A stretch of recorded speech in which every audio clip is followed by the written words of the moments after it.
everyone, myself Pooja Singh, Relearn Geology. Here I am going to teach you about the texture. Here is the part 2. Earlier I have taught you about the same topic, that is texture part 1, where I have given the very little introduction or very basic introduction about the texture. You can see there in my playlist and know about what is basically texture means is. Uh, Here in the whole video I will tell you about the huge representation, simple representation of huge sedimentary data in a very easy and efficient way. So you can use those treatments in your studies, in your PhD, in your whether you can write the exams for GSI, or you have to build concept about the graphical and mathematical treatment, well, why these are used basically in sedimentary data treatment. So by end of the lecture you will know the why these graphical and mathematical treatment is so important. So here I will briefly tell you about what is texture is. Texture is nothing but a grain size, and which is generally found in a huge amount in sedimentary rock strata. So the mathematical and graphical treatment are very essential for it to represent it in a very easy and efficient way. Here I will tell you that graphical plots are useful because it gives you the visual representation of grain size distribution. By seeing the graphs and the pictures, you can easily get a very quick information about the how the grain size is being which grain size is most dominated, which grain size is most what is the skewness of the grain size, that is whether it is finely skewed or positively skewed, etc. And by mathematical treatment of these data we can decipher what is the sedimentary environment of the sedimentary environment of the rock where these particular type of sediments is being found. For example, if we found the finer sediments, then we can say the sedimentary environment was calm, and if we get the coarser sediment, then we can say the sedimentary environment was agitated. If by the skewness or standard deviation we can say that the sorting, if the sorting is good, the environment is for beach environment, and if the sorting is poor, it is for the glacier environment. Now coming to the graphical plots, here I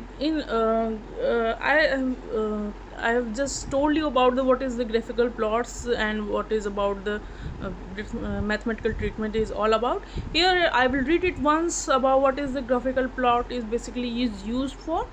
So what types of graphical plots is being used in the sedimentary rock and sedimentary data treatment.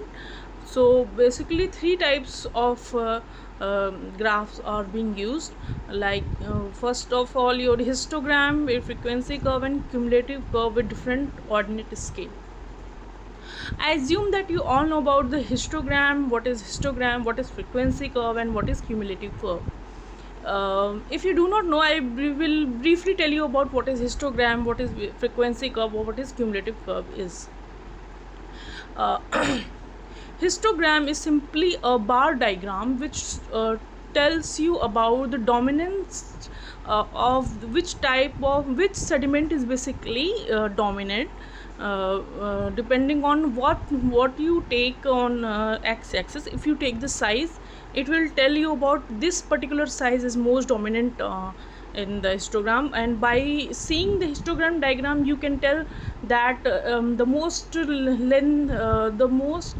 extensive bar will tell you about, yeah, this particular sediment size is the most dominant in my particular sedimentary data.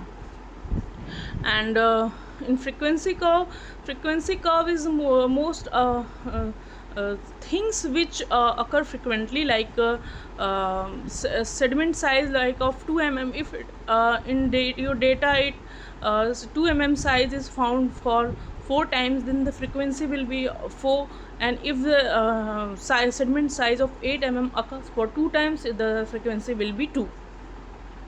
And cumulative curve simply comes by adding the consecutive addition of the frequency, and simply plotting on x and y axis you get the cumulative curve. Now here you can see the most common graph used for graphical representation. Here I will show you what is the histogram, what is frequency curve, and what is cumulative curve. Here I zoom it for you. Here in the first B, picture number B, you can see the curved, the pointed region represents the histogram, and the your more smoother lines are smoother curve, that is your bell-shaped curve, represent the frequency curve, which comes by connecting the midpoint of the histogram. Now coming to us your cumulative curve. Cumulative curve here is C and D. Cumulative curve here, C represents the cumulative curve with ordinate of arithmetic x. Axis is represented by your arithmetic scale, and D represents your cumulative curve with ordinate scale of logarithmic scale. Now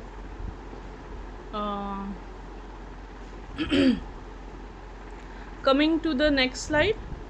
So how these graphs are useful, I will read it once. That histogram, which is a bar diagram, provides a quick, easy and pictorial representation of grain size distribution. The spread of grain size values around average size can be seen at glance, as well as the sorting by frequency curve made from connecting midpoints on the histogram. It simply means, I have tell you about that, histogram simply represents your very easy and pictorial representation which particular grain size is being is dominated in our grain sediment data, and spread of particular and cumulative and frequency curves simply not cumulative, only frequency curve will and its particular ideal size will represent the equal value of mean, median and mode, and any deviation from that particular ideal bell shape will represent the skewness, or particularly which whether the sediments are more finely skewed or coarsely skewed. So frequency curve is used to explain model size. Now I will explain what is mode is. Mode is most data which occurs most in the frequency curve, and which represent the diameter of sediment size. Now coming to the cumulative curve. Cumulative curve here is plotting grain size.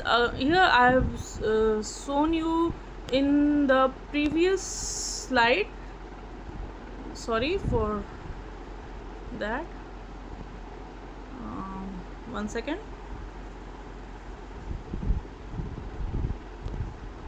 Yeah, here in the picture C and D, you can see here the cumulative 8% is taken on the y-axis, and phi, that is which is known as size, is taken on the x-axis. So here basically two types of graph is being used. First, your cumulative curve on arithmetic ordinate scale, and second one is used for cumulative on logarithmic scale. So I will explain it one by one. Cumulative curve on arithmetic ordinate gives you a S-shape plot, which you can see in the picture number C, and the arithmetic scale with logarithmic ordinate gives you a linear scale, which you can see in picture number D.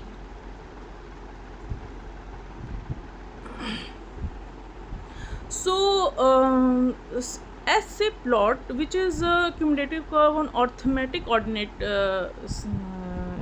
scale, here by seeing this cumulative curve, you can know whether the sorting is good or whether the sorting is bad.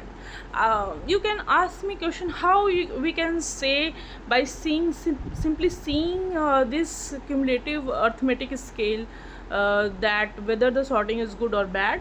I will explain it little bit. Yeah, coming to the picture number C. Here you can see the y-axis is denoted by cumulative weight percent, and x-axis is denoted by phi, which is size. So I have explained you about what is cumulative means. Cumulative means consecutive addition of the frequency. Frequency means particular size occurring for number of times is known as frequency. If it occurs for a if similar size occurs for a very less number of time, it is of good sorting. And it if particular cumulative weight percent occurs, that is your different number of sediment sizes occurs for a very less number of less number of cumulative weight percent, then it is of poor sorting.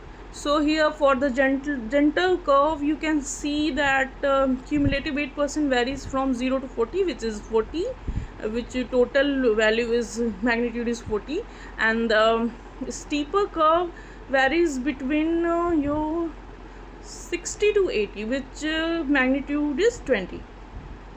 Yeah, and size corresponding to the steeper side is between 2 and 3, and the size corresponding to the gentler slope is between +1 to -1, which is the magnitude value is 2. So here you can see that the cumulative weight percent for steeper slope is of a similar size is very less. So here there will be the good sorting, and for larger number of size, that is the variation of sizes is much greater than the steeper slope is less, so there will be the poor sorting. I think I have explained it well, and if there is question, you can comment me down in the comment box and ask me if you have any doubt regarding it. Now coming to the cumulative logarithmic scale, it is basically in figure number D, you can see it is basically a linear shaped picture. Here the linear slope simply represent the slope of 1, which is at 45 degree. Any deviation from +1 slope, that is either greater than 1 or greater than 2, is simply represents the deviation from log normal probability curve, which is simply your skewness, that is whether it is more finer grain sediment is being dominated, or coarser grain size dominate are more dominated. Now I have explained the graphs in a very detailed way, and now I will come to the mathematical treatment. So I read it once, that what is being written here, that the average grain size and sorting characteristics cannot be determined very accurately by visual inspection of grain size curve. So to overcome these disadvantages, mathematical methods that permit statistical treatment of grain size. So this simply means that a graphical representation simply gives us the view of which type of sediments are most dominated, and whether it is finely skewed or coarsely skewed, and simply it gives a visual inspection. So mathematical treatments will give you the average grain size and sorting very accurately, which is not given by simply by seeing the graph only. So basically, three types of mathematical treatment is being used: mean, median, and mode. I will explain what is mean, median, and mode in one by one. First of all, I've explained the mode is what is mode. Mode is used for average diameter of grain size, which is most frequent occurring population of grain size represented by the steepest point on cumulative curve or frequency curve. You can use these pictures, that is your histogram frequency curve or cumulative weight percent by 5 size curves to determine the mode of the grain size, which will be the most frequent occurring population of grain size, and the steepest point on the cumulative curve will represent it. Now coming to the median, median is 50 percentile on cumulative curve, which simply means that half of this size is smaller and half of it is larger than the median value. You can simply see it in the ideal logarithmic bell-shaped curve. And now coming to the mean. Mean is arithmetic average of all particle size in the sample, which is averaging the 18th, 50th and 84th percentile value. Now you can ask me question, why only these percentile is being taken for the mean value? So in this picture, in this frequency curve, I will tell you about the why only these particular percentile is being taken. You can see here, I will zoom it for you, that the majority of 2/3 population is being represented by this particular frequency curve. That is, here you can see, my pointer is on here. This population represents 68% of the total sizes here. The majority of the population is between 16th and 84th percentile. So this gives you the robust information of the total sediment size, which is being obtained by you for any sedimentary strata. So this gives you a very robust information and maximum information about the sediment size which you have with you. So simply for that only reason we take these percentiles, because most of the population fall under that particular logarithmic frequency curve. So now coming to the sorting. Sorting is a mathematically calculated by standard deviation or scatter from mean, which is generally central 68% under the cumulative curve. Sorting simply, as the definition is being written here, you can simply know whether the sediments of equal size is being present here, there, or sediments of unequal size is present there, and standard deviation simply tells you about the sorting it. I have not mentioned here the formula for mean, median and mode and sorting as well. Sorry, I have forgot that. But you can refer the Sandbox book for the formulas for mean, median, mode and sorting.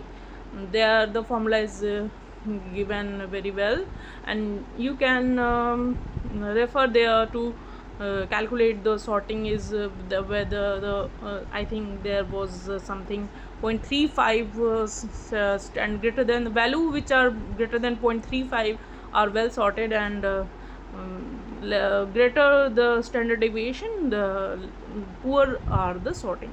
So you can refer that book for those formulas. And here I have a little bit tell you about I will little bit tell you about what is skewness is. Basically, skewness is simply any deviation from the standard log to normal curve. That is, in the first picture, that is your positively fine skew. Here the tail is towards, that is mean is mode is greater than median and median is greater than mean. The total here the positively skewed simply means the finer sediments are more dominated. And in the picture number 2b, that is where the sediments, where the mean is greater than mode is greater than median and median is greater than mean. So here it simply means that the sediments are coarser and coarser particles are more dominated here. Sorry, I was wrong here. Mean is the least, then the median, and the maximum is the mode. And in the first picture, mean is greater, then the median, and the least is the mode. Sorry for that. You can correct it here. You can read the, I think you know how to read the graph. Towards the right side the value is increasing, and towards the left the value is decreasing. So here the simply skewness tells you about whether the sediments are fine, whether the sediments are more finely dominated or coarsely dominated. So that's all. I have explained all the aspect as much as I can. If you have any doubt regarding any of these slides or any of this particular concept which I have mentioned here, so you can ask me in the comment section. I will reply you as soon as I can. So that's all for today. Thank you very much.